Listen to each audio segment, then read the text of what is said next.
আসছি, আজকে যদি মরে যাই আমার লাশটা যেন রাস্তা থেকে কেউ না তুলে। প্রয়োজনে শহীদ হব, কিন্তু সংস্কার করে তবেই করে ফিরবো ইনশাল্লাহ। আমরা নারী শিক্ষার্থীরা কেউ ঘরে বসে থাকবো না, সবাই বের হয়ে আসবে। ন্যাশনাল ঢাকা কলেজ বিশ্ববিদ্যালয় এখন এক হয়ে যাবে। সহিংসতা ছড়িয়ে আমাদের মধ্যে ভয় ঢোকানোর চেষ্টা করছে, কিন্তু এটা হবে না, বৃথা যাবে। আমরা ঢাবি স্টুডেন্ট কালকে যেভাবে মার খেয়েছি, আমাদের ভাইদের যেভাবে মেরেছে, আমি নিজেও ইনজুরিতে আছি। আমি তারপর আজকে আন্দোলনে আসছি। আমরা কিন্তু দমে যায় না, এটা জাস্ট বোঝানোর জন্য যে ইনজুরি থেকে এই জন্য উঠে আসছে যে ঢাবির এখন পর্যন্ত কোনো আন্দোলন কিন্তু বৃথা যায় নাই।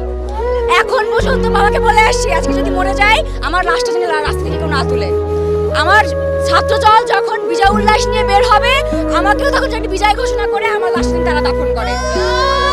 এটা ভাষা থেকে বলে আসছি, এখন কি হবে সেটা পরে দেখা যাবে ইনশাআল্লাহ।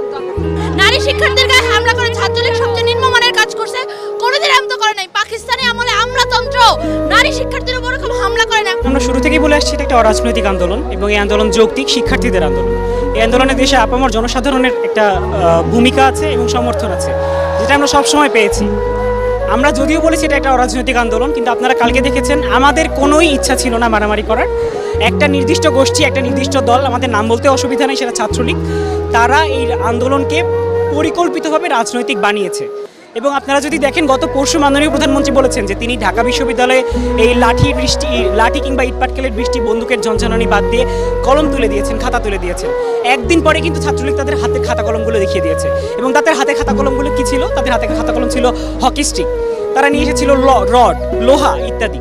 এবং বারবার আমরা যেটা বলার চেষ্টা করেছি যে আসলে গতকাল কোনো সংঘর্ষই হয় নাই, কালকে যেটা হয়েছে সেটা হচ্ছে হামলা। সংঘর্ষ হওয়ার জন্য দুই পক্ষের মারামারি করতে হয়, আমাদের দুটো হাত ছাড়া কালকে কিছুই ছিল না, যার ফলে কালকে আমরা বেধড়ক পেটন খেয়েছি। এবং আপনারা যদি দেখেন মানুষকে যেভাবে মারতে পারে, ছাত্রলীগ কালকে তার সমস্ত সীমা অতিক্রম করেছে। মেয়েদের গায়ে হাত তোলা হয়েছে, মেয়েদেরকে গায়ে পাথর বৃষ্টি করা হয়েছে এবং সেখানে কাউকে ছাড় দেওয়া হয়নি। তার একটা কুকুর পর্যন্ত আছে আমাদের কার্যালয়ে, কুকুরটাকে পর্যন্ত ছাড় দেয়নি, কুকুরের মাথায় পর্যন্ত বাড়ি মেরেছে। তো এই পর্যায়ে যাওয়ার পরে একটা আন্দোলনকে আজকে আপনারা দেখেছেন, আমরা আজকেও বিক্ষোভ সমাবেশ করতে এসেছি এখানে।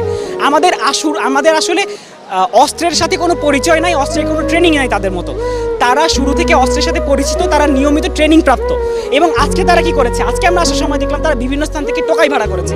টোকাই ভাড়া করে তারা আজকে সাধারণ শিক্ষার্থীদের উপর আন্দোলনের উপর হামলা করতে এসেছে। আজকের আন্দোলনটা একদিন না একদিন শেষ হয়ে যাবে, কিন্তু ছাত্রলীগ তো থাকবে।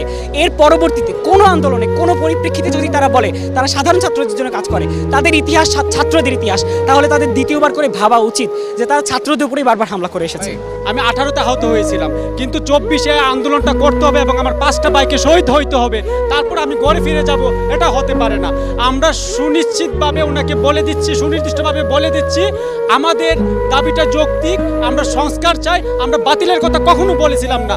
উনি বিরক্ত হয়ে গেলেন, বাতিল করে দিলেন, আবার কুটকে দিয়ে আবার নিয়ে আসলেন। আমার 5টা ভাইয়ের রক্ত আজকে আমার বাংলার মাটি রঞ্জিত করছে, সেই রক্ত বৃথা যেতে দেব না। আমরা অবশ্যই প্রয়োজনে শহীদ হব, কিন্তু সংস্কার করে তবেই করে ফিরবো ইনশাল্লাহ। এই যে ছাত্রীদের গায়ে হাত তোলা হয়েছে, এটা কিন্তু সরকার অবশ্যই সরকারের কানে গেছে, কিন্তু সরকার কেন স্টেপ নিচ্ছে না? তারা কেন পদক্ষেপ নিচ্ছে? সরকার কিন্তু একটা নারীর গায়ে হাত করা হচ্ছে, হাত দিয়েছে, কিন্তু তারা কোনো পদক্ষেপ নিচ্ছে না। কেন নিচ্ছে না? সরকার কেন চুপ করে আছে? আমরা কিন্তু সরকার বিরোধী আন্দোলনে নামি নাই, আমরা নামছি আমাদের অধিকারের জন্য। আমরা দেশের নাগরিক, আমরা নিজের অধিকার অবশ্যই আমরা নিজের অধিকার নিয়ে বলতে পারবো, রাজপথে নামতে পারবো। এটার মানে এই না যে সরকার বিরোধী আন্দোলন আমরা নামছি। আমরা কি হয়ে গেলাম? রাজাকার হয়ে গেলাম। ভাই আমরাও বাঙালি, আমাদের দাদাদের বাপেরাও যুদ্ধ করছে, আমরাও মুক্তিযোদ্ধার ভাই সন্তান, আমরাও কিন্তু কোটা পাই। কিন্তু আমরা কেন আসছি? আমরা যাতে মেয়েদের মূল্যায়নটা হয়, এজন্যই আসছি, আর কিছুই না। আমরা ন্যাশনালের স্টুডেন্ট, আমরা এতদিন কিন্তু কেউই রাস্তায় নামি নাই, কিন্তু আজকে আমরা বাধ্য হয়েছি। কেন বাধ্য হচ্ছি? যে অন্যায়ভাবে, কেন?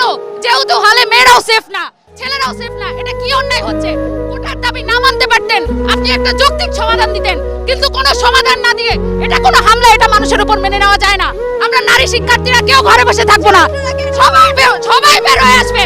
ন্যাশনাল ঢাকা কলেজ বিশ্ববিদ্যালয় এখন এক হয়ে যাবে।